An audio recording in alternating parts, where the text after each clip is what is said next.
Okay, so today we're going to be looking at section 7.4, the trig identities. So we still have that identity page we still need to be looking at. You should get that out so you have it as a reference. This page right here. We're going to be using this extensively today, so you want to make sure that you have it out. So what are we doing today? We're going to be doing verifying identities and simplifying trig expressions. They are very similar in nature, but they are slightly different things. So what is a mathematical identity? It's an equation that is true for all real values in the domain of the variable. So this is something that is always true. That's what an identity is. And so in this lesson, we're going to look at, like I said, simplifying trig expressions and verifying trig identities. So how are we going to verify? We're going to use the basic identities on that paper to prove that other equations are also identities. And the process we're going to use for this is we're going to start with one side of the equation, and then we're going to use identities to change the expression into an equivalent expression. We're also going to be using some algebraic processes and to help us do this. So it's a combination of trig identities and algebra until we get the other side, until all the work comes out to become the other side of the equation. Simplifying, very similar. We're going to use the basic identities to modify the expression into a form that is more useful algebraically. Normally, this is the process we're going to use mostly in solving equations, and so we're going to use identities to change the way that an equation looks so that it becomes easier for us to solve, namely in a single trig function equal to a number or a product that will be equal to 0. So we're going to do some algebra in both this one and this one. Try to get the expression that is a single trig function or a product of trig functions if possible. That's how you know when you're done. This one is easy to know when you're done because you'll actually start with one side of an equation that you want to prove to be an identity, and you will end when you have the other side of the equation. This one is more when you stop when you have a useful expression. We'll use this process later when we solve trig equations. And so here's some guidelines. Okay, so right off the bat over here, note there is no one way to do this. You just need to practice, and you're going to be practicing a lot. So some guidelines. You're going to start with the most complicated side. Remember, for trig identities, you're going to have an equal sign in between. Sometimes, if you get stuck, you can work both sides to the middle. But for the most part, you want to start with one side, and you do go through this process until you end up with the other side. You want to look for identities to factor, add fractions, square binomials, create a monomial denominator, multiply the top and bottom by conjugates. These are all algebraic techniques that you can use. So any algebraic technique for simplifying an expression you can use. Okay? You're going to look for opportunities to use the basic trig identities. Look what functions are in the final form to help you give you ideas of where to go, what identities you might need to use. Know that sine and cosine pair up, secant and tangents pair up, and cosecants and cotangents kind of pair up. So I'll use identities to that advantage. When you get stuck, and you will get stuck, everybody gets stuck at some point in these things, and you're not sure what to do, and a last resort would be to just look at all the functions that are in your expression still, and use the identities to change everything into sines and cosines, and then see what that comes from. Probably the most important rule, always do something. Okay? There's many ways to do this problem. You cannot just look at the person next to you and see what they're doing and think that you're wrong because it doesn't look the same. There is a bunch of ways to do this, and they're all correct. Your goal is just to keep going until you get to where you need to go. So there's a lot of things in here, some techniques. It's a combination of algebra techniques and trig identities. When you get stuck, you can try and work the other side to come to a middle term, and then you'll have a clear path all the way through. Change the sines and cosines, another way to get unstuck, but mainly always do something. And this is just saying the same thing again. There's many ways to verify an identity or simplify an expression. Show your work clearly. Just because you may not do it, just because you may do it differently than the one I'm going to give you, does not mean that you are wrong. Okay? There's, like I said, many ways to do this, and they're all correct. So we're going to do some examples. I'm going to walk you through a few of them off that journal. And so here's the first one. It is a simplify an expression. It's number 3, and if you look on your journal, you'll see it. And again, you want to have that identity page sitting next to you because I will reference it, but for the sake of time, I'm not going to keep going back and forth looking at it. So simplify the expression. So this is the expression right here. We want to simplify it. Okay? Your goal is to try and get it down to a single trig function if possible. The next best is a product that is equal to 0. Okay? But we don't have an equal sign here, so it's hard to get it down to equal to 0. So we want to get it like a product. Although this is a product, there's multiple trig functions in here, so we want to see if we can't simplify it. So again, it's a combination of different things. You want to do identities or trig. I'm sorry, not trig function, but algebra techniques. So if I look at this as a trig identity, I can change that identity because this is a reciprocal identity, and this right here represents 1 over sine. Or at the start, I can recognize algebra and say, oh, I can just distribute this. Okay, I'm going to go with the distributing technique first, just because it doesn't matter. Either way is fine. So I have the sine of x times the cosecant of x. And then this times this is the sine squared, and you can write it this way. You put the squared above the trig name, and you still have an x here after. And so then it says sine squared. But I do want you to put a little note so that you understand exactly, because this is how you're going to see it, any powers of trig functions. But you need to recognize that this simply means this. And you need to see this, but you need to think this. When you see that, you need to think it that way. All the trig functions do this for powers. They do it this way just because it's quicker and easier, but they mean this. And so it's important to think that way. All right, so we're down to this now. Okay, so now I've done an algebra. Usually you kind of like alternate. You've done algebra. Do I do a trig identity at this point?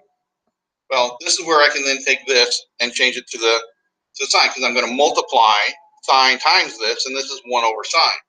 So when I do that, this becomes 1 over the sine of x. You just do one thing at a time. And what do I notice? Well, I notice that these are reciprocal fractions, and they're going to reduce out. And this whole thing right here just simply becomes a 1. And so now I have that. Okay? Now, if you look on your identity page, you'll see that you don't have this as an identity. You do, but you don't. And so one of the things about the identity page that I've given you is not only is the identity you're looking at work, but all forms of it will work. So look where you see a sine squared. And if you look at the Pythagorean identities, you will see the sine squared of x plus the cosine squared of x equals 1. But not only is this form an identity, but all its variations of this is an identity. So for example, not only is this an identity, but I can also recognize that if I subtract the cosine squared of both sides, I know that the sine squared of x is 1 minus the cosine squared of x. Or I can do the other way and say, well, the cosine squared of x is 1 minus the sine squared of x. And that is sitting right there. Okay, so this is cosine squared. And that's a single trig function. And that's how you simplify expressions. You just take it down as far as you can go. Okay? Here's another one. So in this one, we have the cosine of x times the sine squared of x minus the cosine of x. So this is my expression. I want to simplify it. Well, the first thing I notice here is a couple of things. Again, I can start with trig. So I can start with the trig identity. See, I have this right here, sine squared equals that. I can replace that with that. But I also notice that in these two terms, I have a common factor. So that's an algebra technique. If I go with algebra first, which I'm doing in this case, I'm going to factor out the cosine of x. And what I have left is the sine squared of x minus 1.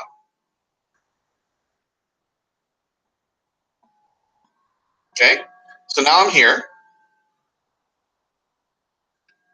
This should start to look familiar to you. You're going to do this quite often, but it's not exact. Over here, it's 1 minus the sine squared. Over here, it's sine squared minus 1.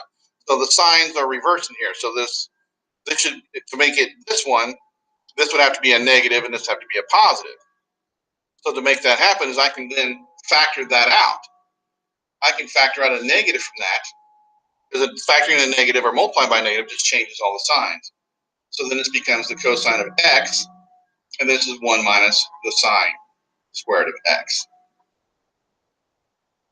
Now this matches that, and so I can replace it with that. And then this becomes times the cosine squared of x, and a cosine times a cosine is cosine to the third of x. So again, there's many ways to do this, okay? But most likely, anytime you see something, a trig function that is squared or the number 1, because if you look at all the Pythagorean identities, you can probably use the Pythagorean identity in it. So keep that in mind, okay? All right, here's another one. This is number 5. Now I have some fraction stuff. And this is the sine of x over the cosine of x. Here's my expression. I need to simplify this as much as possible, and if I can get it to a single trig function, great. All right, so what I should notice here is a couple of things. First off, I'm subtracting fractions. This should lead you to what you need to do, which is you need to find the LCD. I have fractions. You need to deal with the fractions. Special note, remember that when I have stuff like this, every numerator and denominator has parentheses around it. If you have a single thing on top, you don't really need to write them. But if you have more than one term, you need to put parentheses around it always. Okay? The numerator and the denominator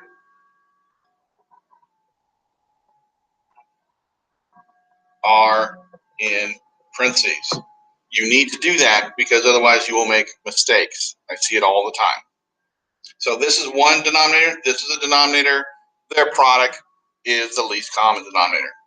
So you're going to then change each of these fractions to the equivalent with the cosine of x times 1 minus the sine of x as the new denominator. Do not multiply it out, just write it out. This is what you had. I needed to multiply the top and bottom by this number. The cosine is already there.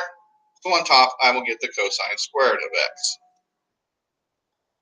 Over here, the cosine was there. I multiplied the top and bottom by that quantity. So this is going to be the sine of x times 1 minus the sine of x. Again, do not multiply things out. Just write it out.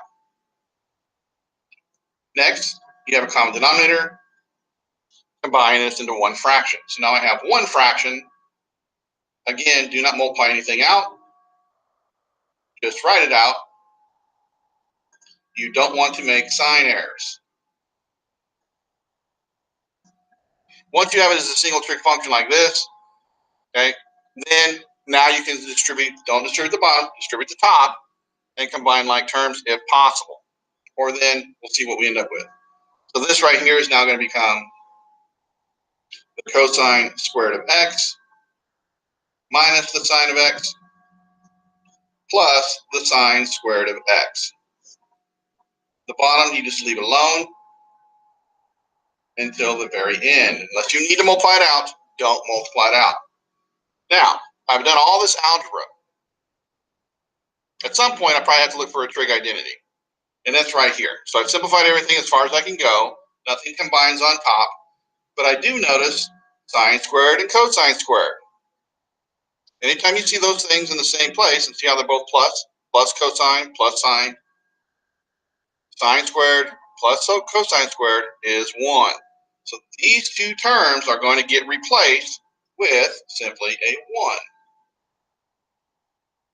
minus the sign. Now, do you see why we didn't multiply on the bottom? Because the numerator and denominator are always in the parentheses like this. There's a parentheses right on those.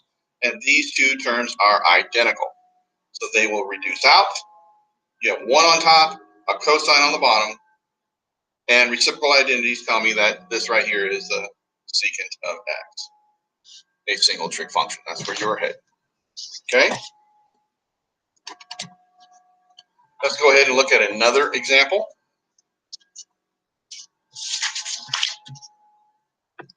This is number 6. Each of these examples I'm showing you shows some technique that will help you overall in yours. Okay? Here's this one. Where would I go with this? Well, again, there's a couple of places and things I can do. Some are easy, some are not so easy. This depends on what you notice. Anytime you see sines, squares, and things like this, you should be thinking Pythagorean identity. Okay?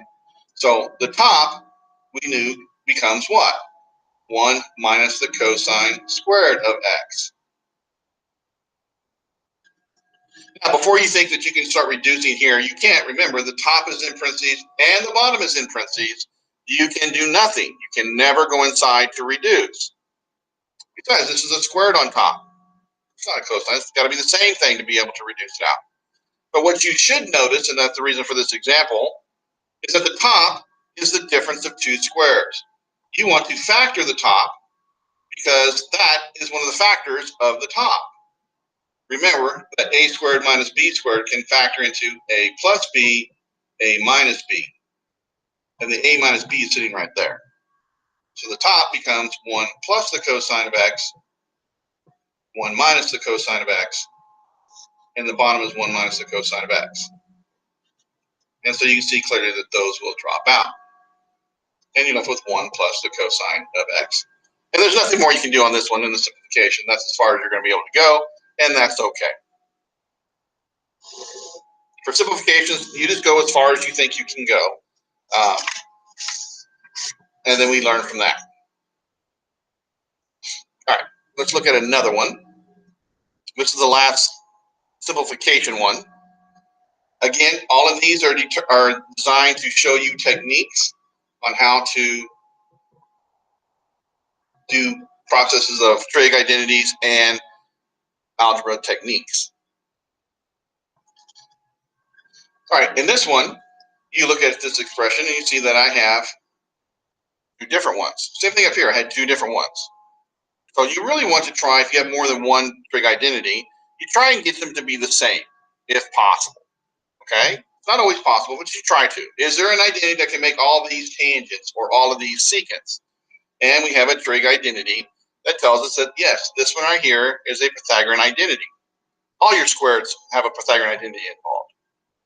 And so when I look at that, I can see that this can become 1 plus the tangent squared of x. Go look at your identity page and make sure you follow what that is. And then when I simplify this out, I will see that I have the tangent squared of x plus 5 times the tangent of x plus 6. Now I have that.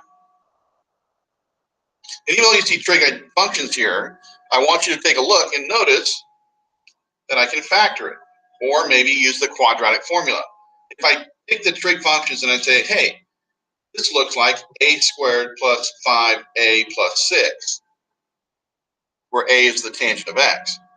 Can I factor that? And if I can't factor it, can I use the quadratic formula on that? So remember, you can also may use the quadratic formula. But in this case, I can factor it. This would be a and a, add and give me this would be 3 and 2, plus and plus. So this can factor. Well, if this can factor, then this can factor the same way, where the tangent represents the a that's involved. 3 and 2 plus and plus. And now I have a product equal a product here. So when we solve equations, this would be equal to like 0. And then we can solve this out using algebra techniques. So that is simplification. Take it as far as you can until you get something that might be useful. How do I verify identities? This one is different, similar, but yet slightly different. The reason why is because in all these, I started with just an expression, but down here, I'm going to start with an equation. I'm going to have, for this one, I'm going to have the cosecant squared of x minus 1 divided by the cosecant squared of x. And I want it to become the cosine squared of x. I want to change that using algebra and trig identities and make that become that. So I'm telling you where to start, and I'm telling you where to end, unlike this one. Up here, I just gave you a start, and you had to kind of stop when you thought you had the right amount. This one is, you're not stopping until you have that. So here's how you would work this one out. In this one, you start with the most complicated side. You can start with either side, but if you start with the most complicated, it's usually the easiest. You need to rewrite it, because this is your start. And then now we're going to change it. We're going to do some kind of either algebra technique or trig identity to simplify this. And I want you to notice this right here, and I'm going to write it out a little bit farther. That this is what's called a monomial denominator, which means it can divide into both the top terms. And so this can be rewritten as this right here. And then 1 over the cosecant squared of x. Okay? And the reason for that is this is just adding the fractions. If I have a over c plus b over c, I can combine them together. Well, if I can combine them together, I can go apart. So this is a case where I'm breaking it apart. Why? Well, what is that? Well, that's 1. That's a 1. This is a reciprocal identity, cosecant, on the bottom. And the cosecant is related to the sine. So this is 1 over cosecant squared. So its identity would be 1 over sine squared of x. I'm sorry. That's not right. This right here is the sine squared of x.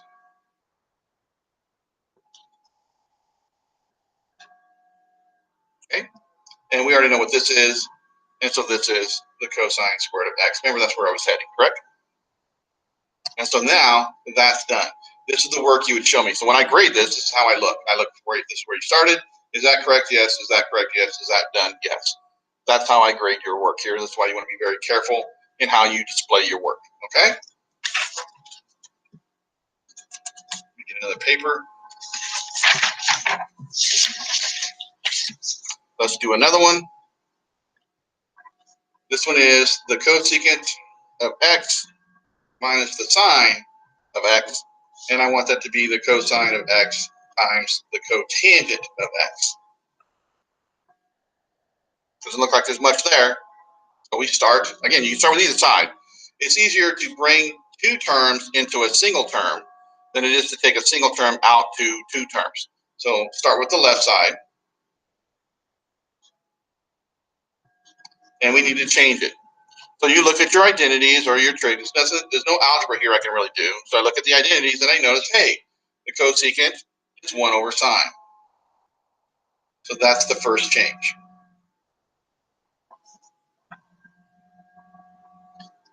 Now, once I have a fraction in a problem, they're all fractions. So this is actually 1 over sine over 1, which means I need to combine fractions. So I need a common denominator, which is going to be the sine of x. This one is already there. This one I need to multiply the top and bottom by a sine, so now I have the sine squared of x. You'll see very similar techniques happening all the time. Combine.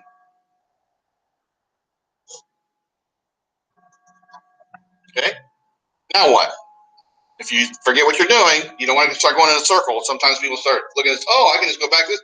You end up in a circle. Look where you're going. Okay. So I need to get cosines out of this thing. So that right there is cosine squared. So now I have the cosine squared of x over the sine of x. Now, I need a cosine times a cotangent. But cotangent, what is that defined as? Well, if you look at the quotient ones, you'll see that the cotangent is cosine over sine. Remember, the definition of a cotangent was like x over y, and x is cosine, y is sine. So this is what I have right here. I'm one step away. I'll show it to you. Take one of these cosines. Remember, this is cosine times cosine. Take one of the cosines to be that one. And what I have left then is the cosine of x over the sine of x. And that's the cotangent. So that's our ending right there. And you're done. Okay? And let's see.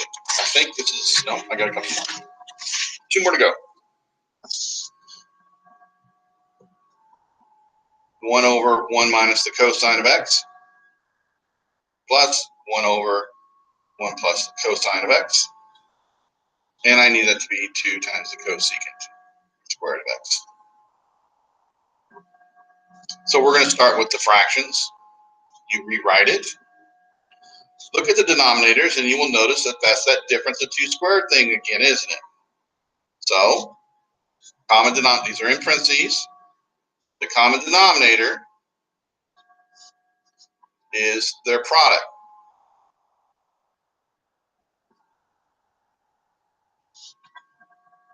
Cosine of x, 1 minus the cosine of x. Now, I know that's going to multiply into the difference of 2 squares, but I'm not going to change it. Don't multiply it until you need to. If you don't need to, then there's no point in doing so. So, change each fraction to this denominator. So this part was there. So I multiply the top and bottom by that. So that means I have a 1 plus the cosine of x on top here, and 1 minus the cosine of x on top here. Bring your fractions together, and you will notice that I get 1 plus the cosine of x, 1 minus the cosine of x, in a single fraction with both of these on the bottom. Again, you're working only on the top. Don't worry about the bottom yet. On top, you will notice that cosine of x and a minus cosine of x drop out with 0, and 1 plus 1 is 2. So now the top is this. So it's at this point, once the top has been simplified, that I look to the bottom. Now, I can see I'm probably going to get to here, I'm going to have to multiply that out.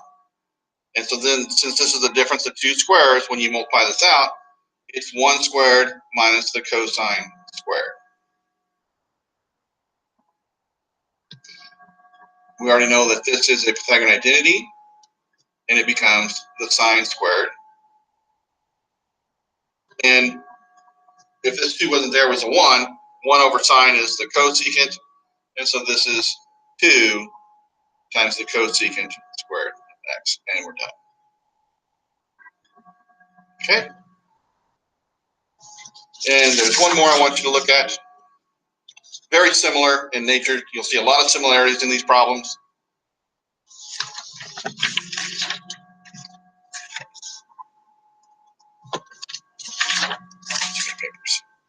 So, last one, the tangent squared of x, 1 plus the secant, and I want it to become 1 minus the cosine over the cosine. There's more stuff here, so we start with that.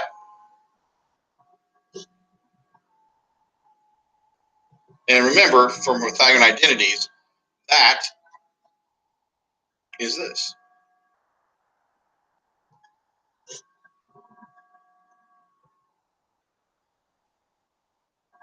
Okay? You'll probably have to move some numbers around to get this, but that's where it's at. I think the identity says the tangent squared plus 1 is secant squared, so that's how you get this. This, again, anytime you see something like this, you need to think difference of 2 squares because that's a factor of that when you factor it out. So I'm going to get the secant plus 1 and the secant of x minus 1, and I have 1 plus the secant on the bottom. Now, even though these are in reverse order, they're both plus terms. This is all both plus terms. These are identical. These reduce out. Be careful if there's a minus sign. It's not always the case.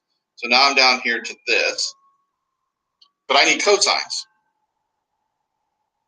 Luckily for us, the secant is 1 over the cosine of x. Once I have a fraction, then this is a fraction also. We need a common denominator. And 1 very easily becomes cosine of x divided by cosine of x. And what's the final form? 1 minus the cosine of x over the cosine of x. And you're done. There's your pathway all the way to the end. So again, when I grade these things, I look here and I look at each step along your path. As long as each step is correct and you end in the final spot, you get all the points. Wherever you make a mistake or you get stuck, that's where it stops, and then you get points judged off of that. We're going to be doing a bunch of these problems together. It's important that you learn, you have your identities ready to go. And remember some of the little tricks that are always happening. Pythagorean identity, can factor in the difference of two squares, fractions, all these things help us out in getting to where we need to go.